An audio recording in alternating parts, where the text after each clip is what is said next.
Hello everyone, आज हम बात करने जा रहे हैं इंडिया के मोस्ट पॉपुलर ग्रंथ रामायण के 12वीं की पहुंच।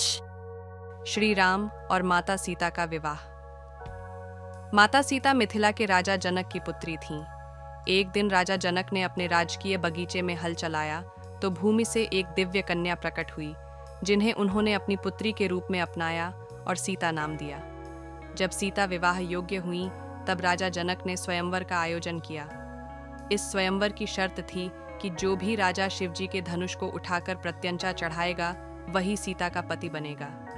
अनेक राजा आए लेकिन कोई भी शिव धनुष को हिला तक नहीं सका। अंत में अयोध्या के राजकुमार श्री राम ने सहजता से धनुष उठाकर उस पर प्रत्यंचा चढ़ाई, जिससे वह 2 टुकड़ों में टूट गया। इस प्रकार श्री राम और माता सीता का विवाह संपन्न हुआ। हांडेंस का वनवास और माता सीता का हरण। अयोध्या लौटने के बाद श्री राम को युवराज घोषित किया गया, लेकिन रानी कैकेयी की इच्छा के अनुसार राजा दशरथ ने उन्हें 14 वर्षों के वनवास का आदेश दिया। माता सीता और भाई लक्ष्मण भी श्री राम के साथ वनवास चले गए।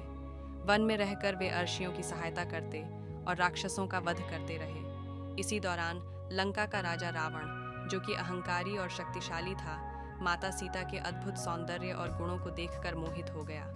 उसने मायावी राक्षस मारीच को स्वर्ण मृग बनाकर भेजा।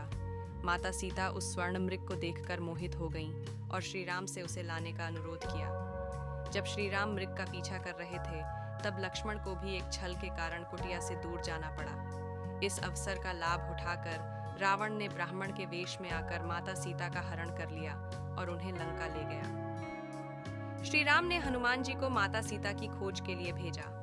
हनुमान जी ने लंका जाकर माता सीता को अशोक वाटिका में ढूंढा और श्री राम का संदेश दिया। फिर श्री राम ने वानर सेना की सहायता से लंका पर चढ़ाई कर दी। युद्ध में उन्होंने रावण और उसकी सेना का संहार कर दिया और माता सीता को मुक्त कराया।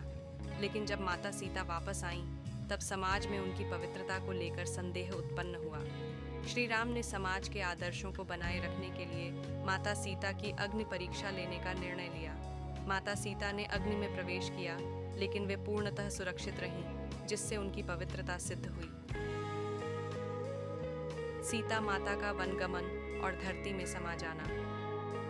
अयोध्या लौटने के बाद भी समाज में माता सीता को लेकर संदेह बना रहा। इसलिए श्री राम ने उन्हें महर्षि वाल्मीकि के आश्रम में भेज दिया। वहां माता सीता ने अपने पुत्र लव और कुश को जन्म दिया। जब ये दोनों बड़े हुए तब उन्होंने श्री राम के यज्ञ में भाग लिया और अपना परिचय दिया। श्री राम ने माता सीता को पुनः अयोध्या आने के लिए कहा, लेकिन माता सीता ने माता पृथ्वी से प्रार्थना की और वे धरती में समा गईं। इस प्रकार माता सीता का जीवन त्याग और धैर्य का प्रतीक बन गया। निष्कर्ष। भगवान श्री राम और माता सीता की कथा हमें प्रेम, त्याग, कर्तव्य और मर्यादा का संदेश देती है। यह महाकाव्य न केवल एक धार्मिक ग्रंथ है, बल्कि जीवन के हर क्षेत्र में प्रेरणा देने वाला है। श्री राम आदर्श राजा, पुत्र और पति थे, जबकि माता सीता आदर्श पत्नी, माँ और नारी शक्ति की प्रतीक थीं। उनका जीवन हमें सत्य, धर्म और आदर्शों पर चलने की प्रेरणा देता है।